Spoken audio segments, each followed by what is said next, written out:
Selamat datang di kelas bimbingan dan konseling. Pada pertemuan kali ini, Ibu akan membahas terkait tema yaitu pergaulan sehat, jauhi pergaulan bebas. Mari kita ikuti serangkaian kegiatan kita pada hari ini dengan riang dan gembira. Baik, pertama-tama sebelum kita membahas lebih jauh terkait tema kita pada pagi hari ini, maka Ibu akan menyamakan persepsi kita terlebih dahulu terkait makna pergaulan bebas itu sendiri ya. Jadi di sini pergaulan bebas merupakan kumpulan dari berbagai perilaku remaja yang tidak dapat diterima secara sosial hingga terjadi tindakan kriminalitas. Baik, ketika kita membahas mengenai pergaulan bebas di kalangan remaja, tentunya tidak lepas juga kita akan membicarakan atau membahas lebih lanjut terkait faktor-faktor penyebab terjadinya pergaulan bebas di kalangan remaja. Tentunya di sini akan banyak sekali faktor-faktor yang mendukung atau mendampinginya ya, sehingga pergaulan bebas di kalangan remaja itu akhirnya terjadi dan dilakukan oleh para remaja. Baik, di sini adakah yang bisa menolong saya menemukan jawaban dari pertanyaan saya di atas? Baik, dari sekian banyak faktor-faktor penyebab terjadinya pergaulan bebas di kalangan remaja, supaya kita lebih terfokus lagi, mari kita kelompokkan menjadi dua faktor pembawa atau pencetus. Yang pertama di sini kita ada faktor internal dan yang kedua yaitu faktor eksternal. Jadi mari nanti faktor-faktor yang telah kita temukan kita kelompokkan ke dalam dua faktor yang kita fokuskan kali ini. Baik, sebelum kita mengelompokkan faktor-faktor tersebut ke dalam dua kelompok yaitu internal dan eksternal, maka di sini kita perlu melakukan persamaan persepsi dulu, di mana kita akan memahami apa itu faktor internal dan apa itu faktor eksternal. Di sini kita memaknai bahwa faktor internal adalah faktor yang muncul karena adanya dorongan dan keinginan dari individu itu sendiri untuk melakukan perilaku tersebut. Baik, di sini bisa dipahami ya. Lalu kemudian faktor eksternal sendiri di sini yaitu faktor yang muncul karena adanya dorongan dan keinginan dari luar individu itu sendiri. Jadi bukan dari dalam, tapi faktor-faktor yang datangnya dari luar individu itu sehingga dia melakukan perilaku tersebut. Baik, setelah kita tadi sudah menyamakan persepsi kita terkait apa itu faktor internal maupun faktor eksternal yang menyebabkan para remaja berperilaku menyimpang ataupun melakukan perilaku pergaulan bebas, maka kali ini mari kita mengelompokkan faktor-faktor pergaulan bebas sesuai dengan dua faktor pencetus yang telah kita bahas sebelumnya, di mana di sini ada beberapa perilaku. Silakan nanti kalian kelompokkan berdasarkan dua faktor yang kita sebutkan tadi, yaitu faktor internal dan faktor eksternal. Jadi silakan dikelompokkan sesuai dengan dua faktor tersebut. Dimana misalnya di sini ada misalnya lingkungan sosial yang tidak sehat. Kira-kira ini masuk di internal atau eksternal? Jika masuk di salah satunya silakan dituliskan sesuai dengan bagiannya. Jadi dipahami ya dari sini. Baik, pada sesi kali ini kita akan mencoba mencari tahu ataupun kita akan menemukan apa saja sih ragam perilaku menyimpang yang termasuk dalam pergaulan bebas. Di sini saya akan memunculkan pertanyaan kepada masing-masing anggota kelompok. Di sini yaitu pertanyaannya, apa sajakah perilaku-perilaku yang termasuk dalam kategori pergaulan bebas remaja? Wah, ternyata banyak sekali ya perilaku-perilaku yang bisa kalian temukan dan telah kalian sebutkan tadi. Seperti diantaranya perilaku pacaran yang mengarah pada aktivitas seksual ternyata juga termasuk ya dalam pergaulan bebas. Lalu penyalahgunaan minuman keras, penyalahgunaan narkoba, seks pranikah, tawuran remaja, sampai pada juga pergaulan tidak sehat di mana kita mengikuti komunitas-komunitas yang mengarah kita pada pergaulan yang tidak baik. Dari banyaknya perilaku-perilaku menyimpang yang termasuk dalam kategori pergaulan bebas, akhirnya para remaja itu tidak jauh dari stigma negatif tentang pergaulan remaja masa kini. Nah, kira-kira di sini tentu ada pro dan kontra.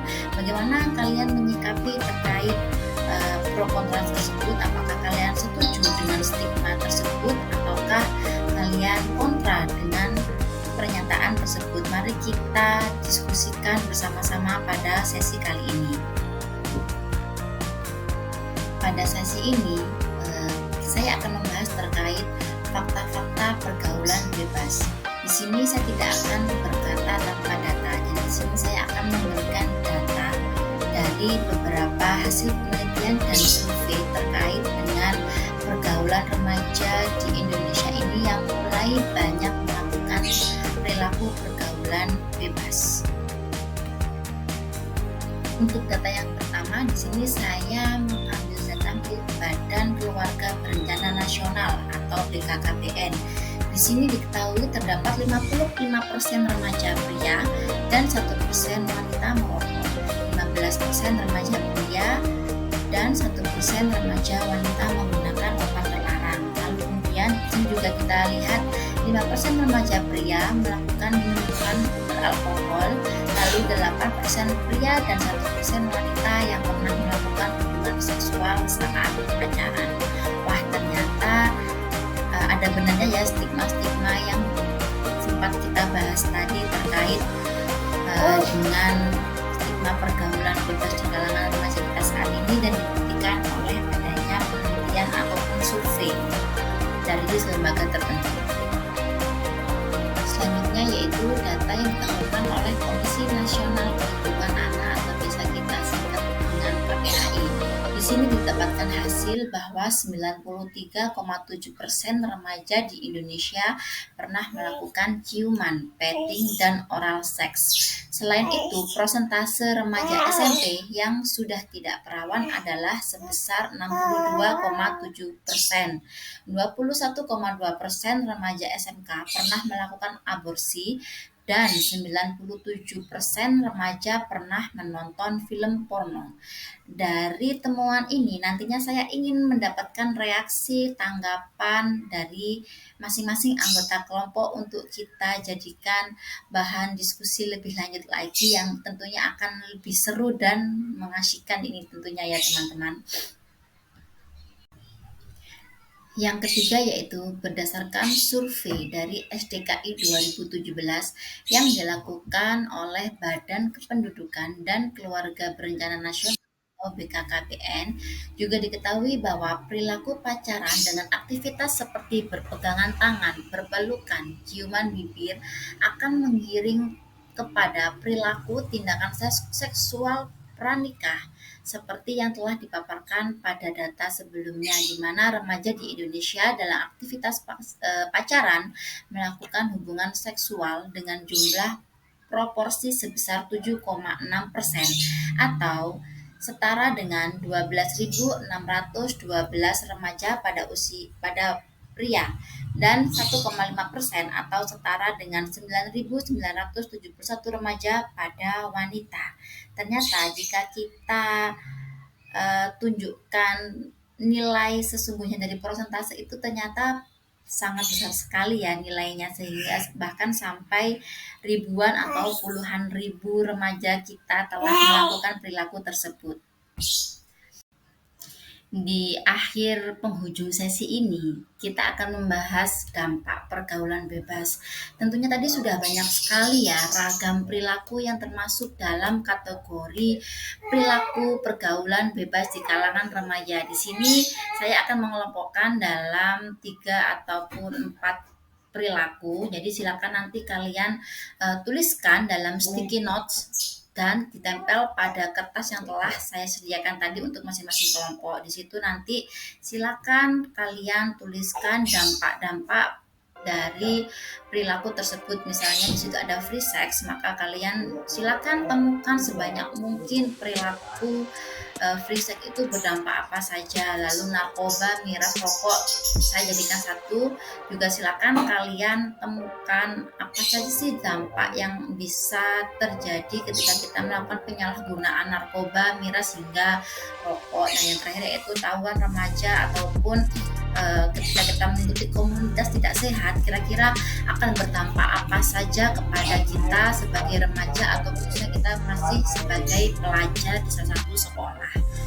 Baik, nanti silakan ditulis dan ditempel sebanyak ide yang kalian temukan. Tidak ada yang salah ataupun tidak benar. Semua ide adalah gagasan yang baik menurut versi kita semua. Baik, pada sesi terakhir ini, setelah kita mengetahui apa faktor-faktor penyebab sampai pada dengan dampaknya, sekarang mari kita cari solusi dengan cara bermain solusi card. Di sini nanti masing-masing kelompok akan mendapatkan solusi card, di mana solusi card tersebut berisi suatu permasalahan. Nah, tugas masing-masing kelompok yaitu mencari solusi dalam kartu solusi yang telah dimiliki oleh kelompok. Di situ nanti ada suatu permasalahan yang wajib dipecahkan oleh masing-masing kelompok. Cara bermainnya, silakan kalian kumpulkan sebanyak-banyaknya solusi yang bisa digunakan untuk menyelesaikan permasalahan yang kalian peroleh. Lalu setelah kalian mendapatkan banyak solusi yang bisa kalian temukan, silakan kalian pilih beberapa solusi yang dianggap paling ideal untuk menjawab permasalahan tersebut. Setelah semuanya selesai, nanti silakan kalian presentasikan di depan kelas. Kalian boleh menghias kertas yang dimiliki oleh masing-masing kelompok sesuai dengan kreativitas kalian. Terserah kalian, saya perbolehkan menghias di mana itu bisa menjadikan ciri khas kelompok kalian atau mungkin style kelompok kalian yang menunjukkan identitas kelompok kalian. Silakan kalian berkreasi, menemukan solusi dan menghias kertas media untuk menempelkan gagasan dari kelompok kalian. Selamat bekerja dalam tim dan have fun ya.